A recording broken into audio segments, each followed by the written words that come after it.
जय श्री राम। गणपति महाराज की।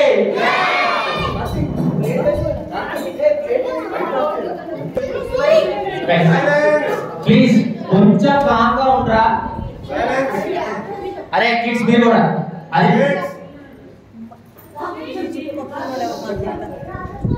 అది త్రేతాయుగం. దశరథ మహారాజుకి 69 సంవత్సరాలు. రామ భరత లక్ష్మణ శత్రుఘ్నులు జన్మించారు. వాళ్ళ విద్యాభ్యాసం కూడా అయిపోయింది. వశిష్ఠ మహర్షితో దశరథ మహారాజు గారు కూర్చొని మాట్లాడుతున్న సన్నివేశం. ఓపెన్. దశరథ మహారాజా, మీ పుత్రులు రామ భరత లక్ష్మణ శత్రుఘ్నుల విద్యాభ్యాసం పూర్తయింది. వారు నలుగురు 4 దిక్కుల వలె వేదముల వలె ప్రకాశించుతున్నారు. వీరు అన్ని విద్యలలోనూ అత్యుత్తమ ప్రావీణ్యం సంపాదించారు. గుణములలో, దానములలో, పరాక్రమంలో, ప్రేమలో, దయలు, వీరత్వంలో వీరిని మించిన వారు లేనే లేరు. రామచంద్రుడు సుగుణాభిరాముడు. గురువు శుశ్రూష చేయడంలో లోకాభిరాముడు. లోక కళ్యాణార్థమై జన్మించిన కళ్యాణరాముడు. ఇట్టి కుమారులను కన్నా నీ జన్మ ధన్యమైనది మహారాజా. ఇట్టి శిష్యులకు విద్యా బోధన చేయటం వలన నా శ్వాసకు ధన్యత చేయగలదు. వశిష్ఠ మహర్షుల వారికి ప్రణామం. మీ మాటలు వింటుంటే మా మనసు ఉప్పొంగిపోతుంది.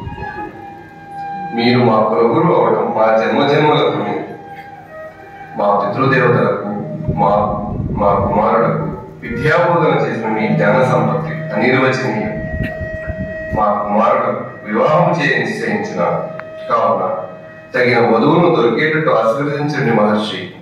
మహారాజా, మీ సందర్శనార్థమై విశ్వామిత్రుల వారు వేయించేసి ఉన్నారు. లోనికి తీసుకుని రమ్మనురా. Close close.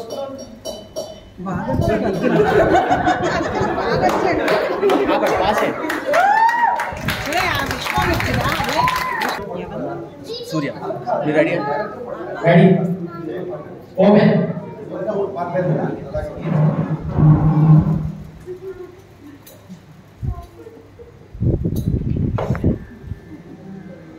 ప్రహృష్టవదని మహాతేజస్వైన విశ్వామిత్రుల వారికి ప్రణామం. బ్రహ్మశ్రీ, మీ వంటి తేజము మా రాజ్యానికి రావడం వల్ల ఈ స్థలం క్షేత్రముగా మారినది. మీ దర్శనము వలన మా జన్మ ధన్యమైనది. దశరథ, నీ రాజ్యం క్షేమమా? నీవు కుశలమా? ధన్యుడిని స్వామి. తమ వంటి బ్రహ్మర్షుల రాకతో సమస్త పాపములు హరించి నేను నా రాజ్యం శోభాయమానంతో వర్ధిల్లుతాను. మీ రాక మాకు మిక్కే ఆనందముగా ఉంది. మీకు ఏమి కావాలో కోరండి మహర్షి, అవశ్యము తీర్చదు. ఇక్ష్వాకు కుల తిలక, 3 లోకములలో కీర్తి సంపాదించాను. వశిష్ఠుని దగ్గర విద్యాభ్యాసం చేశాను. నీవు మాట ఇస్తే అది జరగకుండా ఉంటుందా? నేను సిద్ధి కొరకు ఒక యాగం చేస్తున్నాను.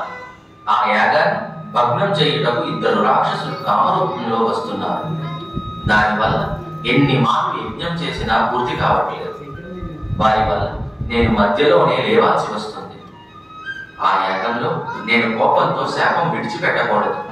కావున ఆ రాక్షసులను సంహరించడానికి అత్యంత పరాక్రమం కలిగిన శ్రీరామచంద్రుని నా వెంట పంపించు. పుత్ర ప్రేమతో కాకుండా మహారాజు వలె ఆలోచించి రాముని నాతో పంపించు. రాముని బాధ్యత నాది. ఇది నా ప్రతిజ్ఞ. రాముడు 16 ఏళ్ల పసివాడు. ఇప్పుడే విద్యాభ్యాసం పూర్తి చేసుకున్న పిల్లవాడు. రాక్షసులతో యుద్ధమా? వారు కామరూపులు, మాయ చేయవచ్చు. వారితో యుద్ధం సాధ్యమా? నాకు 60,000 సంవత్సరముల వయసు పుట్టినవాడు రాముడు. వారిని విడిచిపెట్టి నేను ఉండలేను. బదులుగా నేను వస్తాను. ఎవరితో యుద్ధం చేయాలి మహర్షి? పౌలస్త్య వంశస్థుడు అయిన రావణుడు బ్రహ్మ కొరకు తపస్సు చేసి యక్ష రాక్షస కిన్నెర దేవతలు మొదలైన వారి నుండి మరణం రాకుండా వరం పొందాడు. ఆనాటి నుండి తన అనుచరులు అందరినీ బాధపెడుతున్నారు. ఆ అనుచరులలో 2 రాక్షసులు అయిన మారిచ సుబాహులు నా యాగాన్ని విఘ్నం చేస్తున్నారు. రావణుడు అనుచరుడా? వారితో యుద్ధమా? నేను రాముడిని పంపలేను స్వామి. దశరథ, ఇచ్చిన మాటను తప్పడం ఇక్ష్వాకు కులానికే కలదు. విశ్వామిత్రుల వారు మహాజ్ఞాని. చతుర్వేదాన్ని సకల అస్త్రాలను నేరుగా పరమశివుని అనుగ్రహం ద్వారా పొందిన బ్రహ్మర్షి. రాముడు రాక్షస సంహారానికి జన్మించిన కారణ జన్ముడు కావున విశ్వామిత్రుల వారు రామునికి సకల అస్త్రాలను శస్త్రాలను ధారబోయేటకు విచ్చేసి ఉన్నారు. రామచంద్రుని విశ్వామిత్రునితో పంపించు, లోకానికి శుభం చేకూరు. ఆద్య మహర్షి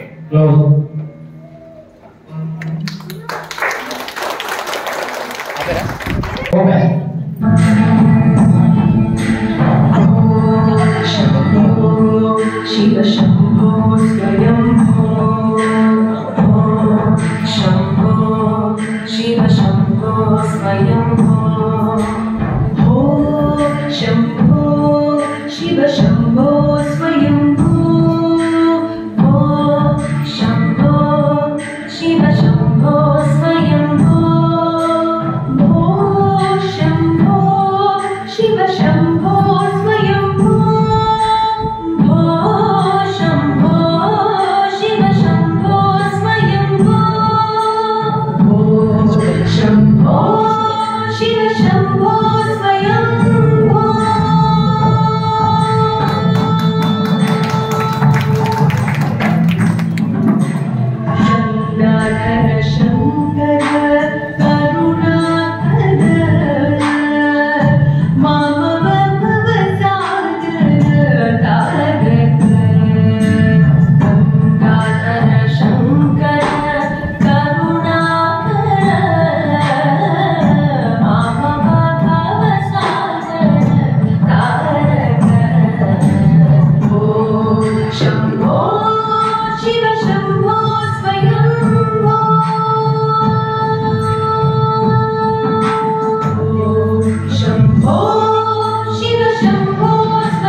దయచేసి ఫ్రంట్ ఉన్న వాళ్ళు ఎవరు మాట్లాడద్దు ప్లీజ్, వినబడట్లేదు. ఓపెన్. గురుదేవుడు వశిష్ఠుల వారికి ప్రణామాలు. బ్రహ్మర్షి విశ్వామిత్రుల వారికి నమస్సుమాంజలి. రామ, లోక కళ్యాణార్థమై రాక్షస సంహారం వరకు విశ్వామిత్రుల వారు నేను తన వెంట తీసుకుని వెళ్తున్నారు. వారు చెప్పినది చెప్పినట్లు పాటించు. లక్ష్మణ, నీవు కూడా రామునితో వెళ్ళు. శతమానం భవతి భవతి శతమానం శతమానం భవతి శతాయుః శతాయుః భవతి శతమానం శతమానం భవతి శతాయుః శతమానమితి శతమానం భవతి శతాయుః శతాయుః భవతి భవతి శతాయుః పురుషః పురుషః శతాయుః భవతి భవతి శతాయుః పురుషః శతాయుః పురుషః పురుషః శతాయుః శతాయుః పురుషః శతేంద్రియ. ఓపెన్.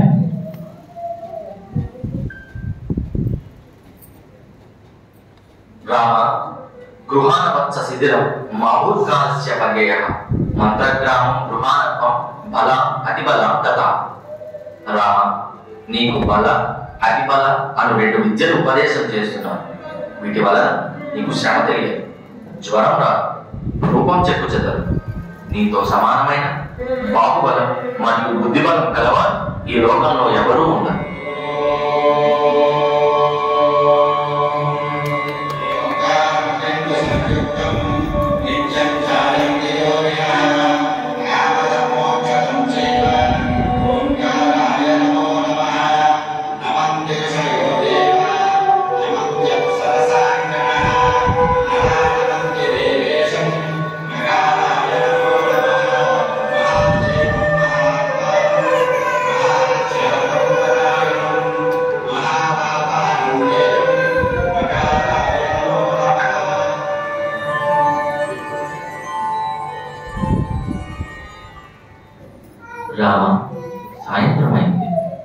సాయం సంధ్య అనంతరం మనం ఇక్కడికి విశ్రమించి రేపు బయలుదేరుదాం.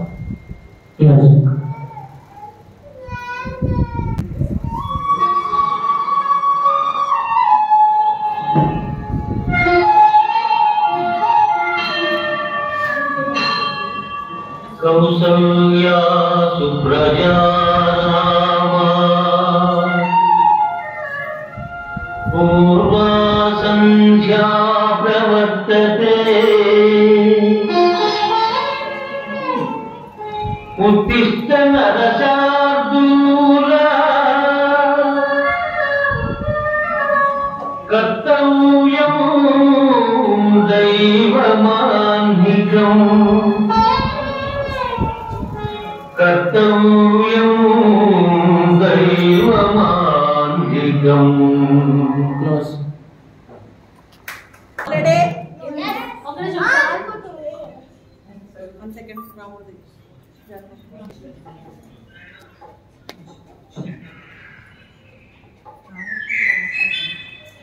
భగవన్, ఈ అరణ్యమంతా చాలా చీకటిగా ఉంది. ఇక్కడ ఈడపురుగుల శబ్దం, వాసపక్షుల ధ్వనులు బాగా వినబడుతున్నాయి. చంద్ర, తుమ్మి, మారేడు మొదలైన పెద్ద వృక్షాలు మాత్రమే ఉన్నాయి. మానవ మాతృడైన కాడరాబట్లేదే. రామ, నీ సందేహం నిజమే. ఇది రాక్షస ప్రాంతం. ఇంద్రుని వలన ఈ పట్టణాలకు మలదము, కరోచి అనే పేర్లు వచ్చాయి. ఒకప్పుడు ఇక్కడ జనసంచారం బాగా ఉండేది. కానీ తాటకి అనే రాక్షసు ఈ ప్రాంతాన్ని స్వాధీనం చేసుకుని మనుషులను తినడం ప్రారంభించింది. ఆ కారణం చేత ఈ ప్రాంతం నిర్మానుష్యమై అరణ్యంగా మారింది. రామ, 1000 ఏనుగుల బలం గల ఒక యక్షుడు ఇక్కడ తిరుగుతుంది. దాని పేరే తాటకి. తన తండ్రి సుకేతుడి తపస్సు వలన, బ్రహ్మ వరం వలన తాటకి పుడుతూనే ఈ బలం వచ్చింది.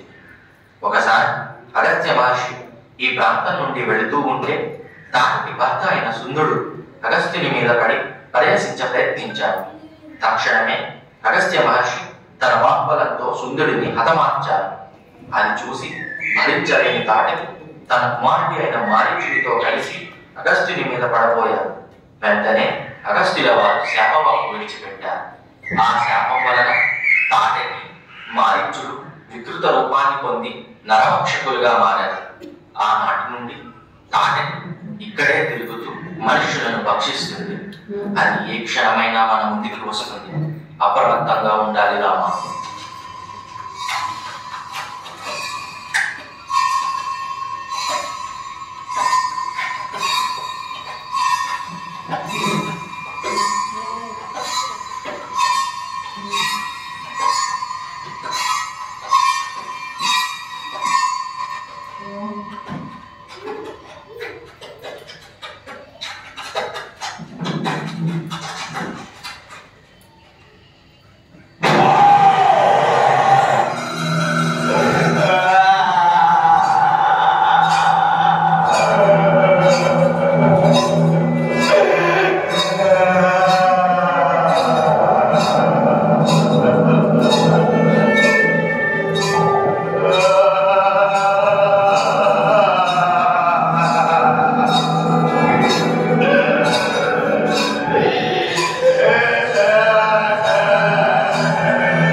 ఇదంతా తాటకి మాయ. తాటకిని సంహరించాల్సిన సమయం ఆసన్నమైనది. రామ, ఆడది కదా అని సంశయించకు. లోకాన్ని రక్షించడం కోసం దారి తప్పిపోయి అధర్మంలో ఉన్నది ఆడది అయినా సరే చెప్పవచ్చు. నేను చెప్తున్నాను, తాటకిని వెంటనే సంహరించు.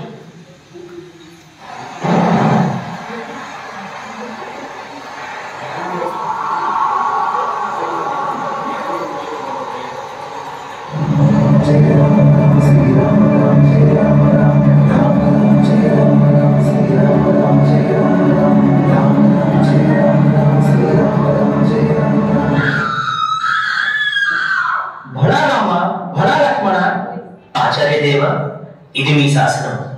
మేము మీ శిష్యులం.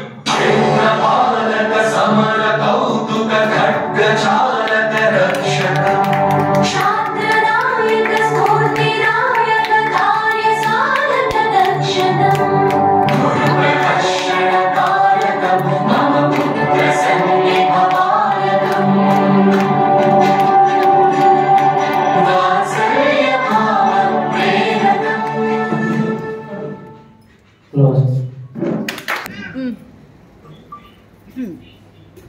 రామ, ఈ రోజు నేను నీకు దివ్యమైనటువంటి అస్త్రాలు, ఈ లోకంలో ఎవరికి రాలేనటువంటి అస్త్ర సంపద ఉపదేశించేయాలని స్వీకరించు. ధర్మచక్రము, దండచక్రము, విష్ణు చక్రము, కామచక్రము, ఇంద్రాస్త్రము, వజ్రాస్త్రము, మహాసూరము, బ్రహ్మశిరోనామకాస్త్రము, ఐషికాస్త్రము, బ్రహ్మాస్త్రము, వీటితో పాటుగా మోదకి, శిఖరి వంటి గొప్ప గదలు, ధర్మపాసము, కాలపాసము, వరుణపాసము, వరుణాస్త్రము, శుష్కము, ఆత్రము వంటి 2 పిడుగులు, పైనకాస్త్రము, నారాయణాస్త్రము, శిఖరము, ఆగ్నేయాస్త్రము, వాయువ్యాస్త్రము, ఐశిరస్సు, క్రౌంచాస్త్రము, విష్ణుశక్తి, శివశక్తి, కంకాళము, ముసలము, కాపాలము, కంకణము, వీటితో పాటుగా నందనము అనేటువంటి గొప్ప ఖడ్గము, మోహనాస్త్రము, ఐనాస్త్రము, తౌరాస్త్రము, వర్షణము, శోషణము, సంతాపము, విలాపము, మదనము, తామసము, సంవలము, సంవత్తము, మౌసలము, మాయాధరము, తేజప్రమ, శిశిరము, దారుణాస్త్రము, సుధారుణాస్త్రము, సీతేషు వంటి అస్త్రాలు ఉపదేశించడం వల్ల అనేక లక్షల మందిని తగటార్చగల శక్తి నీకు వస్తుంది. లోక కళ్యాణార్థమే ఈ అస్త్రశక్తిని స్వీకరించురామా.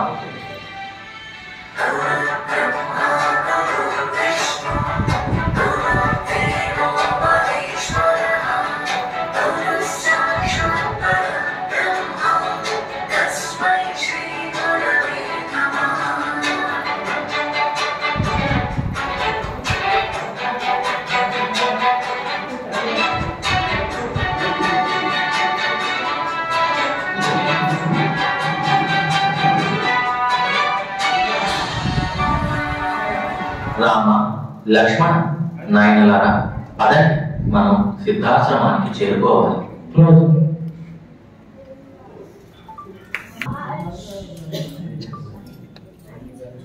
రామ, ఇదే సిద్ధాశ్రమం.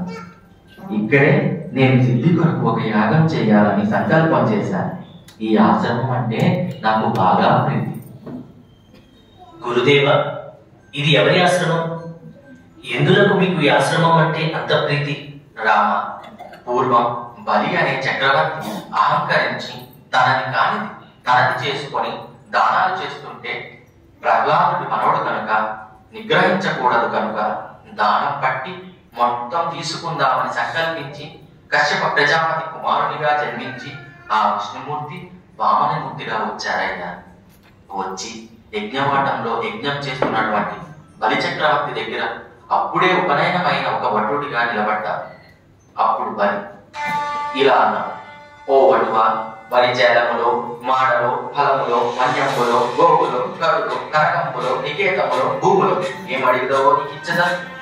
దానికి బదులుగా వామనమూర్తి 3 అడుగులు దానంగా పుచ్చుకొని ధరాతలమును ఆకాశమును వ్యాపించి బలిని పాతాళ లోకములకు పంపించిన విధమ మొత్తం దేవేంద్రుడికి సమర్పించి బ్రహ్మచారి రూపంలో ఉన్న వామనమూర్తి శరతీరటం కోసం ఈ ఆశ్రమంలో ఉన్నారయ్యా చాలాకాలం. ఈ చిన్ని పాదాలతో 3 లోకాలను కొలిచారో ఆ పాదాలతో ఇక్కడే నడిగాడు. అందుకని ఇక్కడ యాగం చేసి సిద్ధి పొందాలని నా కోరిక. ఇక్కడ యాగం చేస్తుంటేనే రాక్షసులు ప్రజాబంధకాన్ని సృష్టిస్తున్నారు. ఈసారి యాగ రక్షణ బాధ్యత నిధిరామ. యాగం మొత్తం 7 రోజులు నిర్విరామంగా సూర్యచంద్రుల సాక్షిగా కొనసాగుతూ ఉంటుంది. ఆ రాక్షసులు ఈ 7 రోజులలో ఏ క్షణమైనా వచ్చి ఆటంకం కలిగించవచ్చు. కావున రామ, నీవు అప్రమత్తంగా ఉండవలసి ఉంది. ధనుర్ధరుడవై కోదండం పట్టుకొని యాగశాల చుట్టూ రక్షకుడిగా తిరుగుతూ ఉండు. రాక్షసుల అడుగులు వినపడగానే, వారి జాడ కనపడగానే అస్త్రాలు సంధించుటకు సిద్ధంగా ఉండు. నేను యాగం ప్రారంభిస్తున్నాను.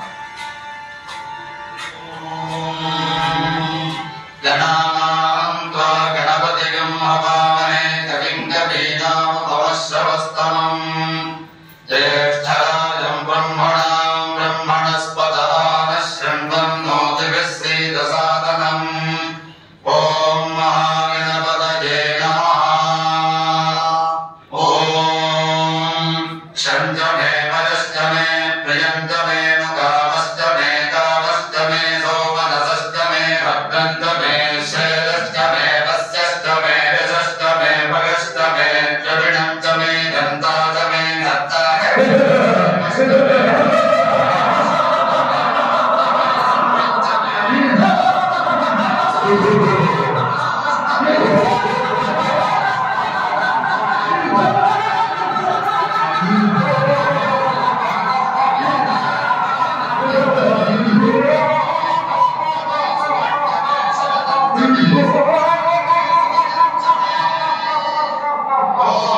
లక్ష్మణ, అదిగో మారీచ సుబాహులు వచ్చారు. మానవాస్త్రంతో మారీచుని 100 యోజనముల దూరంలో పడేటట్టు కొడతాడు. ఆగ్నేయాస్త్రంతో సుబాహుని గుండెలు చీల్చుతాను. మిగిలిన రాక్షసము కడి వాయువాస్త్రంతో సంహరిస్తాను.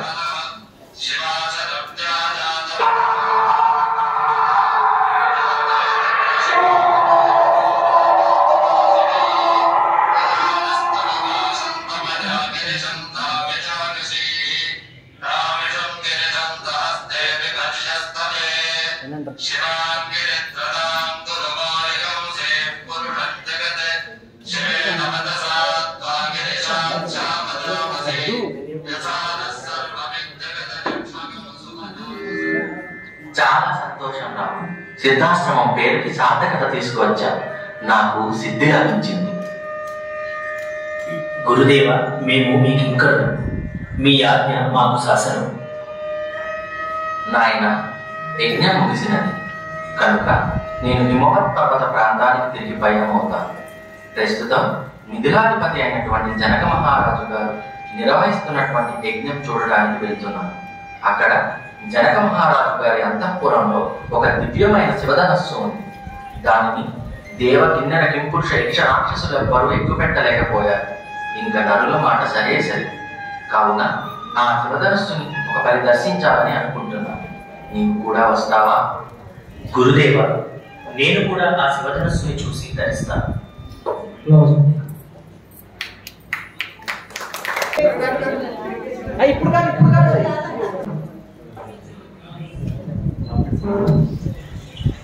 రామ, ఇదిగో ఈ నది పేరు భాగీరథి.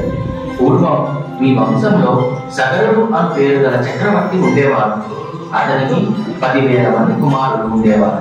వారు కపిల మహర్షి హుంకారం వలన భస్మం అయిపోయారు. చాలా సంవత్సరాలు వారికి ప్రేతకర్మ జరగలేదు. సగరుని మునిమనవుడు అయిన దిలీపుడి యొక్క కుమారుడు భగీరథుడి ఘోర తపస్సు వలన ఈ కాక స్వర్గం నుండి పరమేశ్వరుని శిరస్సు చేరుకొని ఇలా ప్రవహించి మీ పితృదేవతలకు మోక్షం కల్పించింది. ఆగండి నయ్యానిది.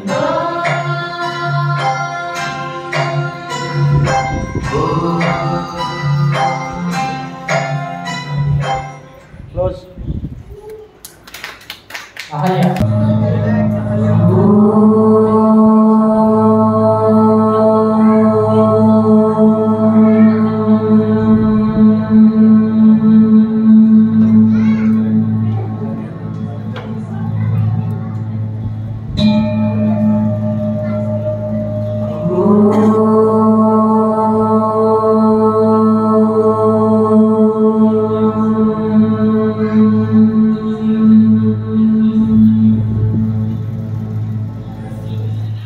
రామ, ఇదిగో ఇదే ఒకప్పటి గౌతమ ముని ఆశ్రమం. ఆయన శాపం వలన ఆయన సతీమణి అహల్య ఇక్కడ కొన్ని వేల ఏళ్లుగా తపస్సు చేస్తూ ఉంది. నీ రాకతో ఆమెకు శాప విమోచనం కలిగింది.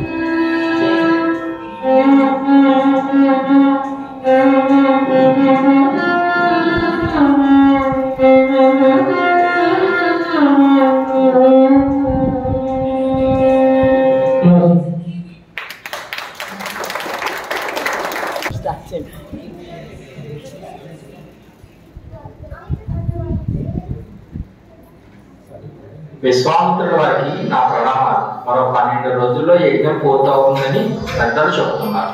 ఈ సమయంలో మీ రాక శుభదాయకం. బ్రహ్మర్షి, సూర్యచంద్ర వలె ప్రకాశిస్తున్న ఈ యువకుడు ఎవరు? బ్రాహ్మణపుత్రులా లేరే? జనక మహారాజా, వీరు దశరథ కుమారుడు రామలక్ష్మణుడు యాగరక్షణార్థమై నాతో వచ్చారు. ఇక్కడకు శివధనుస్సును చూడాలనే కోరికతో వచ్చారు. చాలా సంతోషం.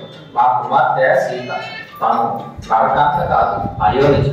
తనకు తగిన వరిని చేయించి శివధనుస్సు నీకు పెట్టే వారికి ఇచ్చి సీతని వివాహం చేయాలనుకున్నాను. కానీ దేవయక్ష రాక్షసుడు సైతం ఎత్తలేకపోయారు. ఆ అక్కసుతో వారు నాపై యుద్ధం ప్రకటించారు.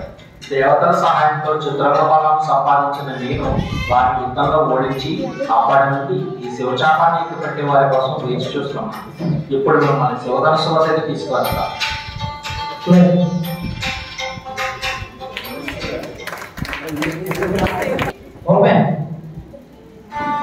రామ, ఇదిగో ఇదే మహా తేజస్సు కలిగిన శివచాపం. దీన్ని ఇక్కడికి 5,000 మంది మరాఠీలు తీసుకువచ్చారు. దేవతలకే సాధించడానికి ఇంకా నరుని వల్ల అవుతుందా?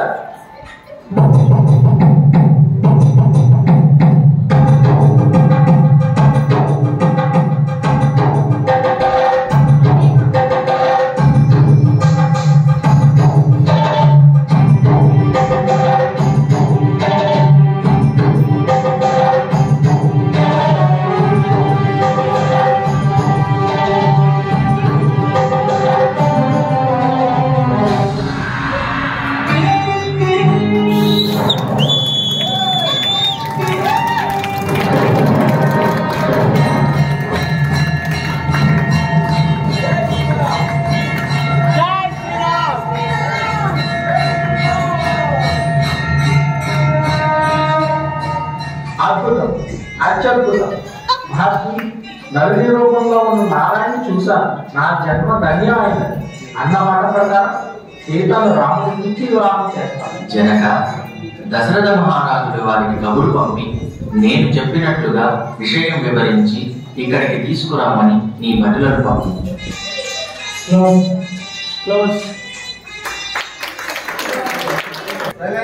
Ready start.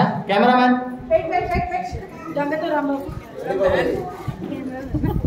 ఓపెన్.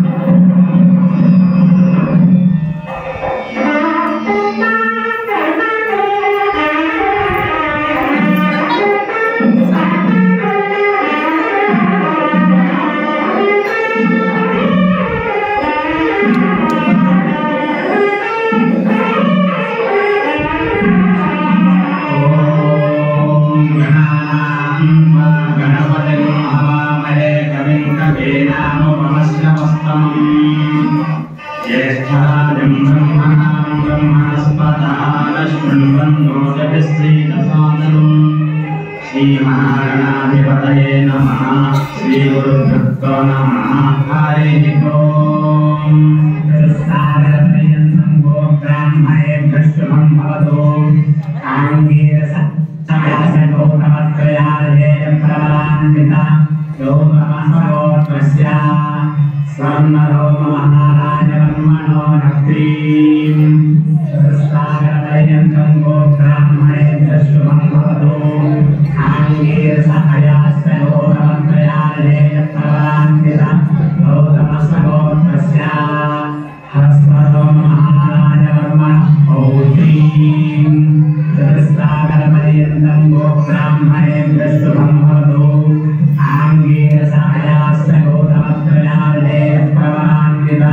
గౌతమ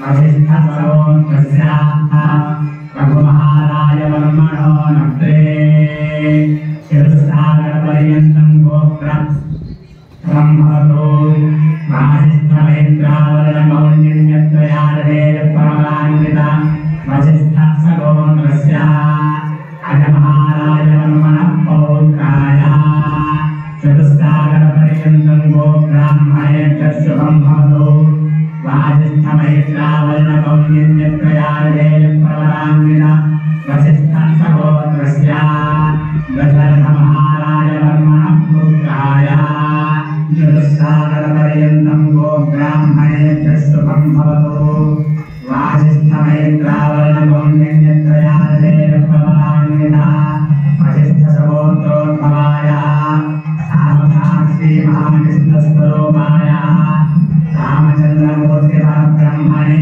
वराय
రాముడంటే ఒక్కడే, అది ఈ భార్గవ రాముడే.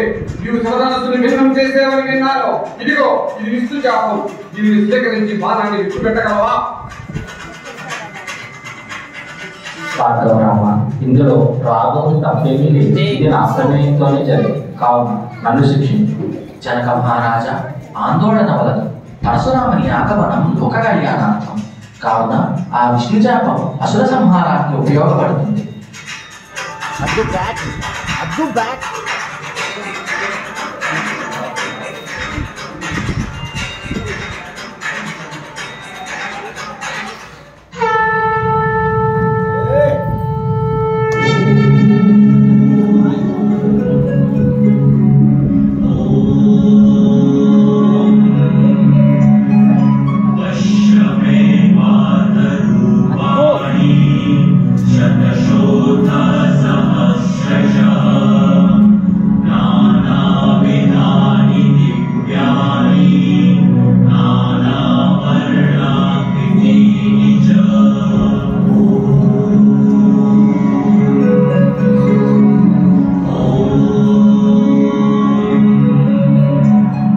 హే రామ, దుష్ట క్షత్రియ సంహారం పూర్తయినది.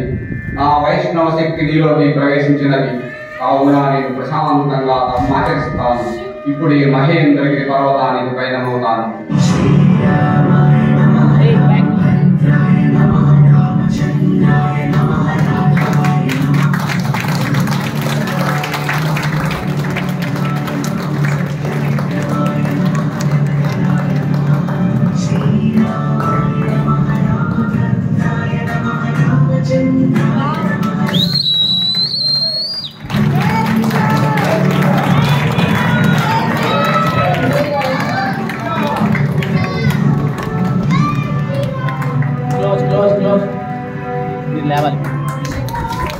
ఈ కథ ఇక్కడితో అయిపోలేదు, ఇప్పుడే మొదలైంది.